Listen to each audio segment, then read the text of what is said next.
Mwiriwe neza bakundwa na bene data n'inshuti muri ngaha muri la Colonia El Sol. Kuri jewe n'ihigwe ridasanzwe kubana namwe muri uno mwanya kugira ngo dusangire umwanya wo gusabikanya ku bijanye n'ijambo ry'Imana hamwe n'umugambi wayo uhuye n'iki gihe c'iherezo. Arico gituma tugiye kugira icigwa citwa ngo kwegeraniriza hamwe canke gushwaburisha ikimatanije c'indwi. Gushwaburisha ikimatanije c'indwi nico cigwa. Ico gituma tugiye gusoma mu vyahishuriwe igice ca 14 umurongo wa 14 kugeza ku 20. No muri Mariko igice ca 4 umurongo wa 26 kugeza ku 29. Icanditswe kiravuga kiti, reka turabe muri Mariko ubwa mbere na mbere. Haravuga Mariko igice ca 4 umurongo wa 26 kugeza ku 29. Haravuga ngo yongera kubabwira, uyu ni Yesu avuga, yongera kubabwira ati ubwami bw'Imana busa n'umuntu yabivye imbuto mw'ivu, bwije agasinzira, bugaca akavyuka, imbuto zikamera zigakura atazi ingene zakuze. Ivu rimeza ryonyene, habanza kuba ibironge, hanyuma hakaba imiyange, hanyuma hakaba amahundo atengengeye impeke. Maze imirima yeze aca ayitemesha umuhoro kuko igihe c'ishwabura kigeze.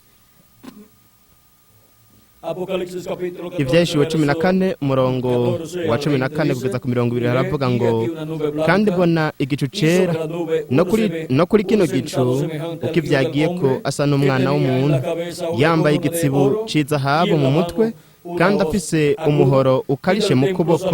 Umumarayika wundi ava mu rusengero asemerera n'ijwi rirenga abwira uvyagiye kuri ico gicu ati nurungike umuhoro wawe wimbure, kuko yimbura rishitse kandi vyimburwa vyo mw'isi vyumye. Uvyagiye ku gicu arekurira umuhoro wiwe kw'isi, isi irimburwa. Turaza gusoma ahandi imbere gato. Ese Imana yohezagira ubugingo bwacu kubw'ijambo ryayo ikatwemerera kuritahura. Murashobora gufata ivyicaro vyanyu.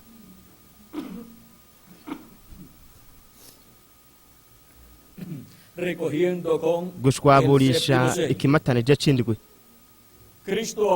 Kristo avuga kwisarura, no kuvuga ngo kwigenya, aho hakogwa ugushwabura kw'ingano kw'abahungu n'abakobwa b'Imana.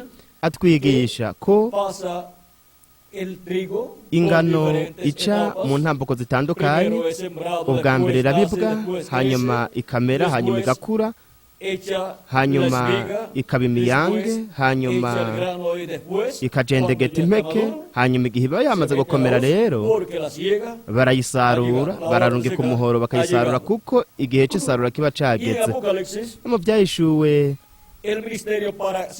ubukozi bwo gusarura bwo kugenya, namwe murabona ufiswe none mu marayika afise umuhoro ukarishe, afise igitsibo c'izahabu, nuko rero n'umwami. Kandi namwe nimurabe, haravuga ngo kandi mbona igicu cera, no kuri kino gicu uko ivyagiye ko asa n'umwana w'umuntu. Rero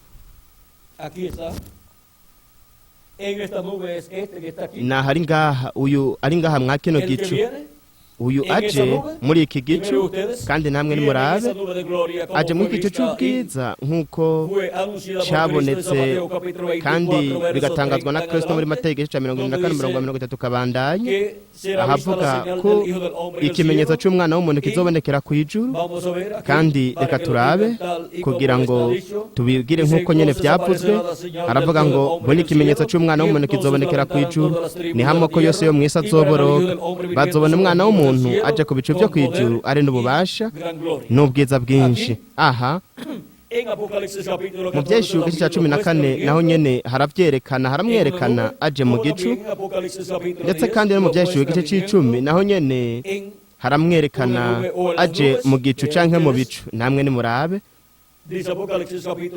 ivyahishuriwe igice c'icumi haravuga hati mbona umumarayika wundi w'inkomezi amanuka ava mw'ijuru yambaye igicu no mu mutwe yari yambaye umunywi w'amazi mu maso hiwe hasa n'izuba amaguru yiwe asa n'inkingi z'umuriro yari afise mu minwe agatabo kazinguruye ashinga ikirenge cy'iburyo ku kiyaga icy'ubumoso agishinga imusozi asemerera n'ijwi rirenga nk'uko intambwe yivuga asemereye imituragaro ndwi ituragara amajwi yayo yasemereye gute nk'uko intambwe yivuga kuko aje nk'umwami w'abami n'uganza abaganza nk'intare yo mu muryango wa Yuda rero aha iburyo bwiwe mu kuboko kw'iburyo afise agatabo kazinguruye mu vyahishuriwe 14 naho azanye umuhoro ukarishe ari jambo aho naho agatabo kazinguruye ni jambo rero dushobora kubona ico azosarurisha ku munsi wa nyuma ingano yamaze gukomera azosarura ariko azoharura abahungu n'abakobwa b'Imana mu gihe kihe mu gihe ciwe rikomeze furuka namwe nimurabe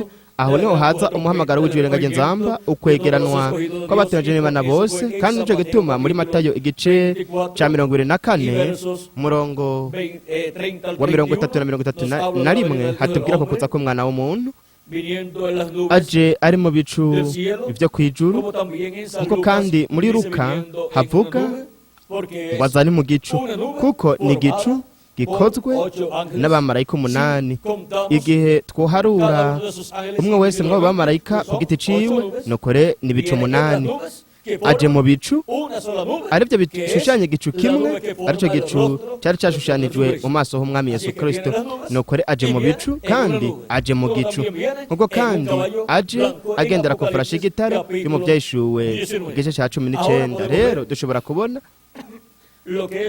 ico ivyo bisobanura kw'ishengero rya Yesu Kristo ku munsi wa nyuma uhereye uwo mwanya ukabandanya uhereye ubwo haboneka ikimenyetso c'umwana w'umuntu kw'ijuru namwe nimurabe ikiba aravuga ngo bone ikimenyetso c'umwana w'umuntu kizobonekera kw'ijuru niho amoko yose yo kw'isi azoboroga uhereye ubwo kabandanya haza amaborogo ku bihugu byose byo kw'isi kugeza aho bishika ku maborogo akomeye y'akaborogo akomeye ico gituma mushobora kubona ibintu byo kw'isi yose uhereye mu 1963 kugeza ubwo habaye amaborogo menshi imibabaro myinshi no kubabara gukomeye ibibazo bikomeye hagati mu bihugu haba mu bya politike mu mitungo ndetse no mu kibano mu bice byose ibihugu byari byuzuye ibibazo ndetse n'amaborogo nk'iki gihe c'iherezo uhereye mu 1963 kabandanya kandi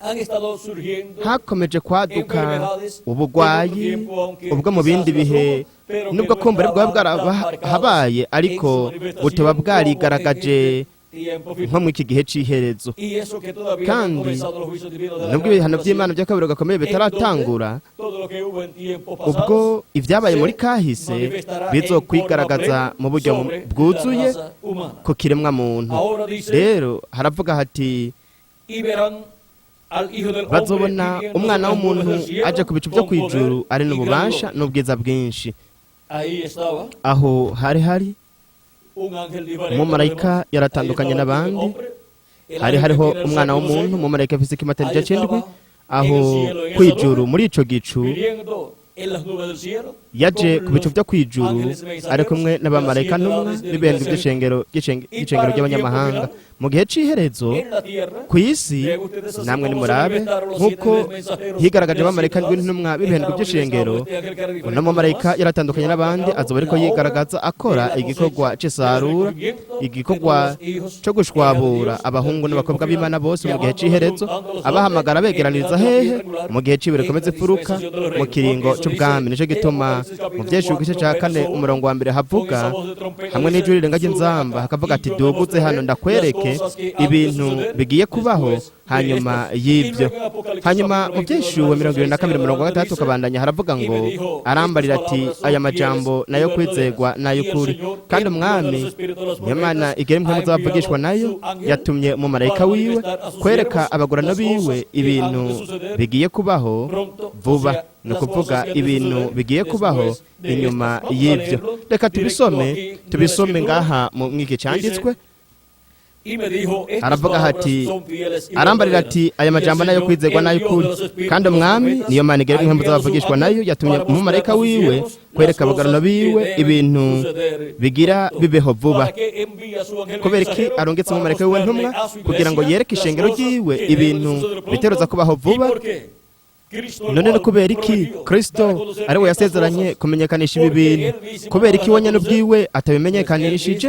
Nuko rero ni we nyene abimenyekanishije ariko biciye mu mubiri w'umuntu, biciye muri marayika wiwe ntumwa. Ubu nibwo buryo ubwo Yesu Kristo yamye yigaragarizamwo uva mu gihe mu kindi, mu gihe ca mbere, ca kabiri, ca gatatu, ca kane, ca gatanu, ca gatandatu n'icindwi, ndetse uko niko biri no mu gihe c'ibiri komeze furuka. Kandi kubw'iyo mpamvu ico gituma biciye muri marayika wiwe ntumwa ariho hamenyekanira ibi bintu byose bitegereza kubaho vuba, kuko buri gihe Kristo yakoresheje ikiremwa muntu, umuntu uhereye ubwo we ku munsi wa Pantekote ukageza ubu yamye yigaragariza ku isi muri mpwemu yera mu isezerano rya kera mu kiringo c'ubuntu, kandi uko niko biri no mu kiringo c'ubwami naco, nk'uko kandi yakoze mu kiringo c'ivyagezwe no mu biringo byabanjirije ic'ivyagezwe. Buri gihe yamye yishura biciye mu kiremwa muntu, mu muntu, kandi biciye mw'uwo muntu igashitsa ico yasezeranye muri buri gihe. Nk'akarorero dufise isezerano iry'Imana yasezeraniye Aburahamu n'ubwoko bw'Aburayo, uruvyaro rwa Aburahamu, ryo gucungurwa, kuko bari kuba imbohe mu gihugu c'inyambukira, bakaba imbohe mu gihugu kitari cibaye imyaka 400, ariko inyuma y'imyaka 400 Imana yari kubacungura. Inyuma y'ubuja bw'imyaka 400 bari gusohoka bidegembya. Imana yaravuga ati nzobacungura no kuboko kwanje kw'inkomezi. Igihe iryo sezerano ryashitswa yarishikije biciye mu muntu yitwa Mose, kuko buri gihe izokoresha umuntu wo mu gihe haba hariko harasohora ico yasezeranye. Ico gituma ku munsi wa nyuma ico yasezeranye ati doguze hano ndakwereke ibintu bigiye kubaho hanyuma y'ivyo, izogira umuntu ngaha ku isi ateruza kumuvugishwa n'Imana ntumwa, kuko abo bavugishwa n'Imana nibo baronka uguhishurirwa kw'Imana. Biciye mw'uwo muntu rero niho Kristo muri mpwemu yera azoba ariko yigaragariza atwereka ibi bintu byose bitegerezwa kubaho vuba, kandi kugira ngo abe ariko yigaragariza mw'uwo muntu atumenyesha ibintu byose, uyo ateruza kuba ari intumwa y'Imana, intumwa y'igihe canke y'ikiringo, kandi iyo ntumwa ni umuvugishwa n'Imana wa nyuma ntumwa w'Imana wa Yesu Kristo, ni marayika ntumwa w'igihe c'ibiri komeze furuka, ni intumwa y'ikiringo c'ubwami. Kandi ni ku ncuro ya mbere ubwo Imana irongekeye ishengero ryayo umuvugishwa n'Imana w'ikiringo. Uhereye mu minsi ya Pantekote kugeza ubu ishengero ry'umwami Yesu Kristo ntiryigeze rironka umuvugishwa n'Imana w'ikiringo gusa, ryarose abamarayika ntumwa b'ibihendwi by'ishengero ry'abanyamahanga. Kandi ubwa mbere ryabanje kugira Petero na Yakobo na Yohana, abo bigishwa ba Yesu Kristo, biciye muri bo Kristo yigaragarijemwo, yiyerekaniyemwo. Ariko umuvugishwa n'Imana w'ikiringo ishengero rya Yesu Kristo ntiryigeze kumuronka. Rero gusa Imana ifise abavugishwa n'Imana ndwi b'ibiringo. Wa mbere yabaye Adamu mu kiringo cyo kudaharuka kw'icaha, wa kabiri Seti mu kiringo c'umutimanama, wa gatatu turabona ko yabaye Nowa mu kiringo c'ubutegetsi bw'abantu, wa kane yabaye Aburahamu mu kiringo ca kane, ikiringo c'amasezerano, wa gatanu yabaye Mose mu kiringo ca gatanu, ikiringo c'ivyagezwe, wa gatandatu yari Yesu mu kiringo c'ubuntu, uwindwi ni marayika ntumwa wa Yesu Kristo mu kiringo c'indwi, arico kiringo c'ubwami, afise ubutumwa bw'inkuru nziza y'ubwami, ashinga intahe y'ibi bintu byose bitegerezwa kubaho vuba mw'iki gihe c'iherezo, ubwo ikiringo c'ubwami kiriko kirahurirana n'ikiringo c'ubuntu. Ico gituma ateza kugaragara umuvugishwa n'Imana ntumwa w'ikiringo c'ubwami. Ico kiringo ntigishobora gutangura mu gihe we atoba yuguruye ico kiringo. Kandi muri uwo mumarayika ntumwa niho Yesu Kristo azoba ari muri mpwemu yera yigaragariza, aduha kumenya biciye muri we ibi bintu byose bitegerezwa kubaho vuba, kandi biciye muri we Yesu Kristo azoba ariko arakora isarura, ukwegeranya kw'ivyamwa vyeze mu giti mugeni. Azoba ariko yegeranya abahungu n'abakobwa b'Imana, azoba ariko yegeranya abatoranijwe hamwe n'ijwi rirenga ry'inzamba ry'ubutumwa bwiza bw'ubwami, ahishura ibanga ryo kuza kwiyo kwa kabiri, ahishura ibanga ryo kuza k'umwana w'umuntu ari kumwe n'abamarayika biwe mwa kino gihe c'iherezo. Ubwo Yesu Kristo umwana w'umuntu azoba ariko yigaragariza muri marayika wiwe ntumwa, akora ubukozi bwa Mose mu ncuro ya kabiri, ubwa Yesu mu ncuro ya kabiri, n'ubwa Eliya mu ncuro ya gatanu. Uko niko rero Yesu Kristo azoba ariko arakora igikorwa c'isarura, ukwegeranya abatonejwe n'Imana bo ku munsi wa nyuma, kugira ngo bityo abaho guhishurirwa ukwizera kubahesha guhindurwa no kuzamurwa mw'iki gihe c'iherezo, baje no mu birori vy'ubukwe bw'umwagazi w'intama. Rero twebwe turi mu gihe c'ubwiza cane kurusha ibindi bihe byose, igihe c'isarura, igihe co kwegeranwa kw'abatonejwe n'Imana bose bo mu banyamahanga ubwa mbere na mbere, hanyuma hazokwegeranwa abo mu bwoko bw'Heburayo. Rero nk'uko muri buri gihe c'ishengero ry'abanyamahanga Imana yarungitse intumwa imurungikanye ubutumwa buhuye n'ico gihe, kugira ngo ahamagare yegeranye batoranijwe ba buri gihe, nuko barahamagarwa baregeranwa biciye mu butumwa bw'Imana, biciye mu ntumwa. Kandi hamwe n'iyo ntumwa habaye abakozi b'Imana bamye bakora muri ico gikorwa co kwegeranya batoranijwe bo muri buri gihe. Kandi habaye abantu benshi nubwo batari abakozi b'Imana, ariko bene data bo mu mashengero atandukanye nabo bari bunze ubumwe hamwe n'iyo ntumwa ndetse n'abakozi b'Imana b'ico gihe, bakora muri ico gikorwa c'Imana gihuye n'igihe ico bo babayemwo. Kandi bo bariko bakora mu gikorwa ca Kristo gihuye na buri gihe, mu gikorwa co kwegeranwa ko bahungu n'abakobwa b'Imana ba buri gihe. Rero kugira ngo habeho ukwegerana kw'abahungu n'abakobwa b'Imana bo mu gihe c'iherezo, hamwe n'umumarayika ntumwa wa Yesu Kristo, aho Kristo azoba ariko yigaragariza akora igikorwa co kwegeranya abatonejwe n'Imana hamwe n'ubutumwa bw'ijwi rirenga ry'inzamba, ubutumwa bwiza bw'ubwami, ahishura ibanga ryo kuza k'umwana w'umuntu ari kumwe n'abamarayika biwe. Nawe nyene azoba ari kumwe n'abakozi b'Imana bo mu gihe c'iherezo, bo mu gihe c'ibuye rikomeza ifuruka n'ikiringo c'ubwami. Kandi hamwe n'abo bakozi b'Imana ndetse n'amarayika ntumwa wa Yesu Kristo hazoba hari na bene data mu mashengero atandukanye bazoba barakiriye ijambo ry'Imana kandi bazoba baregeranijwe. Rero bace bakora kubw'ineza y'ababura kugira ngo nabo begeranwe, nuko bakore kandi no kubamaze kwegeranwa kugira ngo bagire imfungurwa zo mu buryo bw'impwemu buri gihe, mu mwanya wayo, mu bavideo, mu makaseti no mu bitabo. Nuko bityo igikorwa cyo kwegeranwa kw'abahungu n'abakobwa b'Imana ico Yesu Kristo akora muri mpwemu yera biciye muri marayika wiwe ntumwa, ico gikorwa mu buryo nyabwo, nuko Kristo aronkereza iruta canke inyishu yasezeranije mu kino gihe c'iherezo, no kuvuga hegeranwe abatoranijwe bose kugeza ku wa nyuma mu batoranijwe. Hanyuma hazoba umuzuko w'abapfuye bizera Kristo, natwe bakiri bazima twese tuzoca duhindurwa. Rero dushobora kubona iri banga ryo kwegeranwa hamwe n'ikimatanije c'indwi. Ikimatanije c'indwi ni Kristo mu kuza kwiwe kwa kabiri.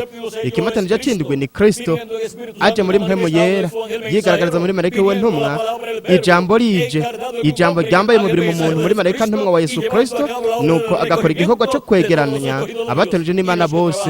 Kandi abakora bunze ubumwe nawe abakozi b'Imana bene data bo mu mashengero atandukanye bariko begeranya bakoresheje ikimatanije c'indwi, kwegeranya canke gushwabura hamwe n'ikimatanije c'indwi.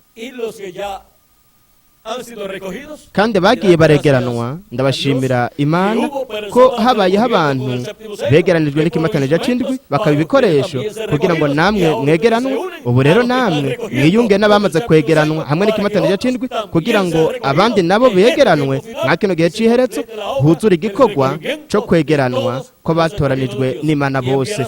Azotuma abamarayika biwe n'ijwi rirenga ry'inzamba begeranye, ni ukuvuga ngo begeranye abatoranijwe bose.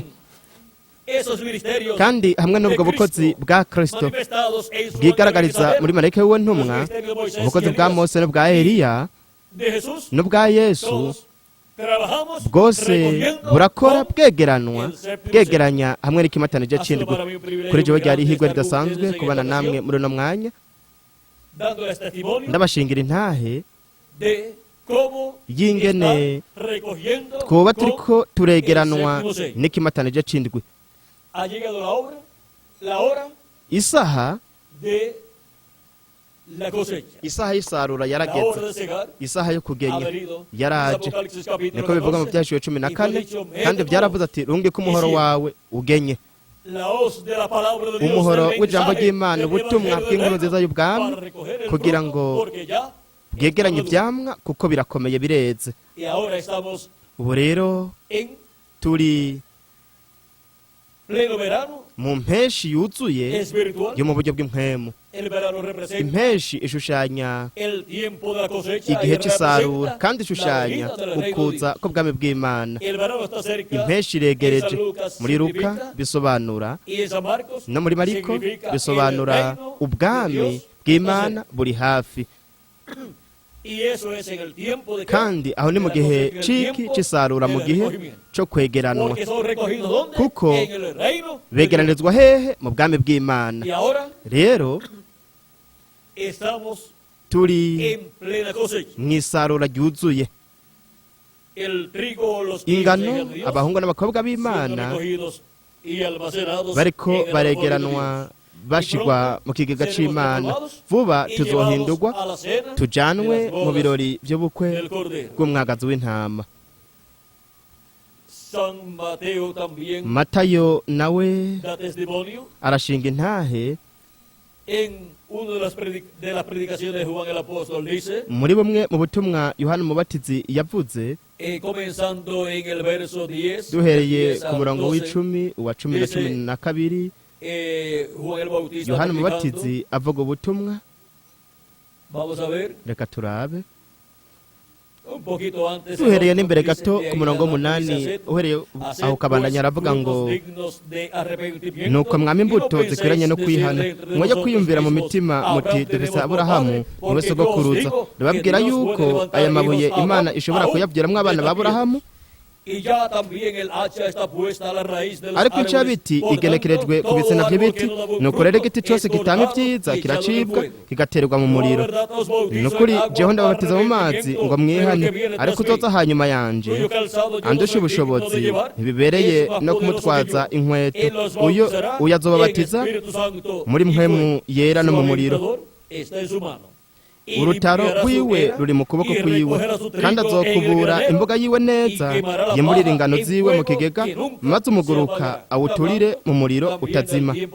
Ariko avuga kandi no ku gihe c'isarura, aho azokwegeranya ingano akazishira mu kigega ciwe, hanyuma agaturira umuguruka mu muriro utazokwigera uzima. Rero dushobora kubona ingene twebwe twageze mu gihe c'isarura, igihe co kwegeranwa kw'abatonejwe n'Imana. Kandi kubera ko twageze muri ico gihe, igihe co kwegeranwa kw'abatonejwe n'Imana, twarashitse mu gihe ubwo turiko twegeranwa n'ikimatanije c'indwi, kandi dufise imbuga nini cane yo kwegeranirizako. Imana yaduhaye Amerika Latine na Karayibe. Imana ifise amahanga menshi, ingano nyinshi, ivyama vyinshi byo kugira ngo vyegeranwe muri Amerika Latine na Karayibe. Nico gituma mwebwe buri mwaka uheze, mwebwe mwisanga buri mwaka uheze aho kurangiza igikorwa haba ibikorwa vyinshi vyo gukora. Kubera iki? Kuko Imana ifise ivyimburwa vyinshi muri Amerika Latine na Karayibe, abahungu benshi n'abakobwa b'Imana. Iyo niyo mpamvu igituma buri mwaka uheze aho kuronka ibikorwa bike turonka ibikorwa byinshi. Ariko n'umugisha udasanzwe Uw'Imana yaduhaye muri Amerika Latine na Karayibe. Mu yindi migabane nayo bashobora kuvuga bati tumaze umwaka ngaha mwaka no gace kandi twatanguye turi 10 ariko ubu turi 5 gusa dusigaye turi 5. Ariko twebwe dushobora kuvuga duti tutaramara n'umwaka mu kibanza runaka kandi twatanguye turi abantu 3. Watanguza ibikorane, wacomeka ivyuma, warajejwe ivyuma, hamwe n'uwunguruza ivyuma mu modokari. Twatanguye turi abantu 3 gusa, none urushengero rugeze mu buryo ubwo batagikirwa no mu iki kibanza. Ariko ni ikihe gitangaza. Umuntu umwe yarambajije igihe kimwe ati nirihe banga mufise? Ibyiza ibanga dufise riroroshe, nuko turiko twegeranwa n'ikimatane cy'indwi kandi gifise ivyamwa byinshi, abahungu benshi n'abakobwa b'Imana muri Amerika Latine na Karayibe. Kubw'ivyo rero nico gituma twatanguye turi 2 canke 3 mu mwaka umwe. Hari hamaze kuba urushengero, mu wundi mwaka abantu ntibari bagikirwa mu bibanza bimwe bimwe, nuko amashengero agenda yiyongera kandi ayo mashengero abandanya akorana n'ikimatane cy'indwi kugira ngo yegeranye hamwe n'ikimatane cy'indwi, yuzure ibibanza, agenda yugurura n'ibindi bibanza. Ayo mashengero bamwe abandi bayobozi baja mu bindi bibanza, babandanya bakura mu gihugu ca Kristo cyo mu gihe ciheretse mu kimatane cy'indwi, kuko turiko turegeranwa n'ikimatane cy'indwi. Ntabwo turiko turegeranwa na Pawulo canke ngo tube turiko turegeranwa hamwe na Irene canke na Marte canke na Koromba canke na Luther canke na Wesley canke na William Marion Branham. Turiko twegeranwa n'ikimatane cy'indwi mu gihe cibuye rikomeza ifuruka. Agace n'Abanyamerika Latine na Karayibe. Bashobora kuvuga abagumye muri ibyo bihe byaheze ati ntimubishire mu gihugu cyacu canke mu gace kacu, nimuhangayike, dufise ibikorwa byinshi ngaha, dufise ibikorwa byinshi ngaha, kandi Imana yaduhaye umugisha wo kuba turiko twegeranwa n'ikimatane cy'indwi muri Amerika Latine na Karayibe. Kandi kuri Amerika Latine na Karayibe ubutumwa bw'inkuru nziza y'ubwami bw'ikiringo cy'ubwami n'igihe cibuye komeze furuka buzohera ngaho bukwira mu yandi mahanga yose. Ariko turi mu muhamagaro w'abatoranijwe n'Imana bo ku munsi wa nyuma. Ariko mureke kugira ngo huzure igitigire cy'abatoranijwe n'Imana, mwebwe muzobona ingene ubutumwa buzogera no mu yandi mahanga yose ndetse no mu zindi ndimi. Nuko rero abantu benshi bazokanguka, cyane cyane ubwoko bw'Eheburayo, bazovuga bati ibi nibyo twebwe twari turindiriye. Ariko turacyariko turegeranya ivyamwa by'abatoranijwe, abahungu n'abakobwa b'Imana kuri uno munsi wa nyuma muri Amerika Latine na Karayibe hamwe n'ikimatane cy'indwi. Kandi nimba hari uwagiye akaja mu kindi gihugu, aho naho tuzohagera kugira ngo tumusarurire, tumwegeranirize mu bwami bw'Imana.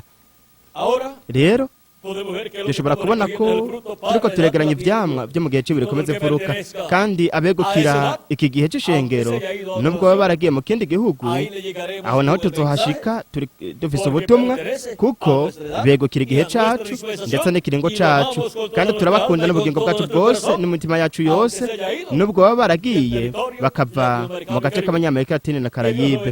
Ese Imana yubahezagira aho bari hose, ahari umwana w'Imana wese mu kandi gace hanze ya Amerika Latine na Karayibe. Igihe nicashika aho bazoba bari hose bazobona ibintu runaka, nuko Imana mu by'ukuri izokora ikintu aho mu by'ukuri bazoza kugira ngo barabe ibiriko biraba muri Amerika Latine na Karayibe. Nuko rero ntimubashavurire niba ari byiza ko babandanya hariya, ariko bakakira ijambo, bakaronka ibintu byose bikenewe, amavideo, ibikoresho byose, kugira ngo bityo bigaburire neza, nuko bashikana ubutumwa no ku bandi bantu nabo, kugira ngo nabo basarure aho bari, begeranye bakoresheje ikimatanije c'indwi aho bari. Natwe Miguel nanje tuzobagendera natwe mu bindi bihugu, nimba bari mu bindi bihugu, kandi ntituzogwana nabo, kuko kubera ko muri hariya ngo mutari ngaha, icyo ni icipfuzo cyabo. Ntabwo tuzokwinjira muri ibyo hamwe nabo, turabakunda kandi tuzobagendera tubafashe mu byo tuzoba dushoboye byose, kandi muri Amerika Latine twebwe tuzobafasha aho bari hose, nabagize igice cyacu. Rero bose aho bazaba bari hose, haba muri Amerika Latine cyangwa mu bindi bihugu, twese turiko twegeranwa n'ikimatanije c'indwi, kandi ibyo nibyo turiko turakora mu myaka 20 irenga mwa kino gihe c'iherezo. Turiko twegeranya hamwe n'ikimatanije c'indwi.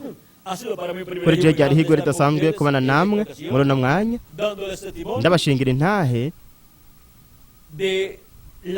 y'igikorwa cyo kwegeranwa ko batojwe n'Imana mu kimatanije c'indwi, kandi ndabereka ko igikorwa turiko turakora kuri uno munsi wa nyuma ari igikorwa cyo kuba turiko turegeranwa n'ikimatanije c'indwi. Ese imigisha Yesu Kristo mareka w'isezerano yoba kuri umwe wese muri mwebwe no kuri jewe nanje, kandi abandanye kudukoresha cyane muri iki gikorwa cyo kwegeranwa kw'abatonejwe n'Imana bo ku munsi wa nyuma muri Amerika Latine na Karayibe no mu kindi gihugu icyo cyose ahari abatonejwe n'Imana, kandi ateza imbere iki gikorwa cyo kwegeranwa kw'abatonejwe n'Imana.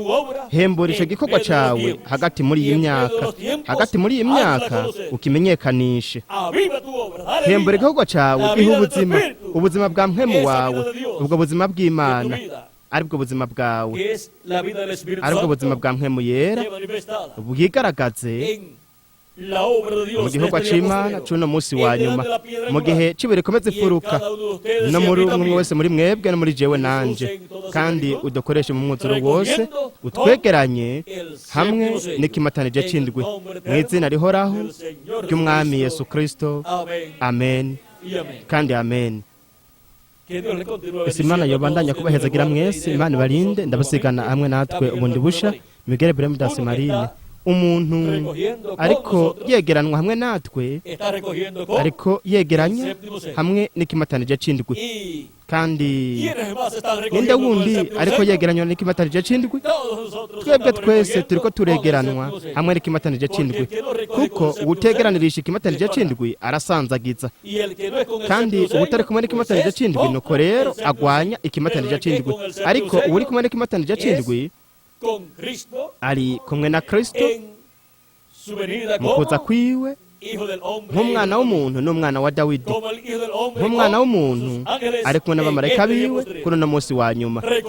Kwegeranirisha ikimatanije c'indwi ni byiza, umwanya uraduheranye, ariko muri Amerika Latine na Karayibe n'ubu tuzobandanya twegeranirisha ikimatanije c'indwi, kuko igihe kiduheranye ni igihe cyo ngaha cyo kuba hano, ariko tuzobandanya muri Tizayuka, tuzobandanya dufite ikigwi kihe, reka turabe hano, kwihangana hamwe n'ikimatanije c'indwi. Rero umuntu uwo ari we wese ushobora kubaza ati, kubera iki hafi ubutumwa bwose buvugirwa ngaha na hariya bujanye n'ikimatanije c'indwi? Hari impamvu runaka Imana iriko irakora mwa kino gihe c'iherezo ijanye n'ikimatanije c'indwi, wewe nuyibona, nuko rero uzoshobora kugira impamvu yo kubaza igituma mu butumwa bwose mu butumwa bwinshi hafi bwose havugwamwo ikimatanije c'indwi nuko ivy'Imana izo biriko irakora mu kino gihe c'ejo byose bijanye n'ikimatanije c'indwi no kuza kwa kabiri kwa Kristo ari kumwe n'abamarayika biwe nk'intare yo mu muryango wa Yuda umwami w'abami n'uganza abaganza mu gikorwa ciwe co kwisiza ivyiwe yegeranya ivyamwa yegeranya abana biwe b'abahungu n'abakobwa mu banyamahanga bwa mbere na mbere hanyuma mu bwoko bw'abaheburayo ese Imana yobahezagira kandi ikabarinda mwese.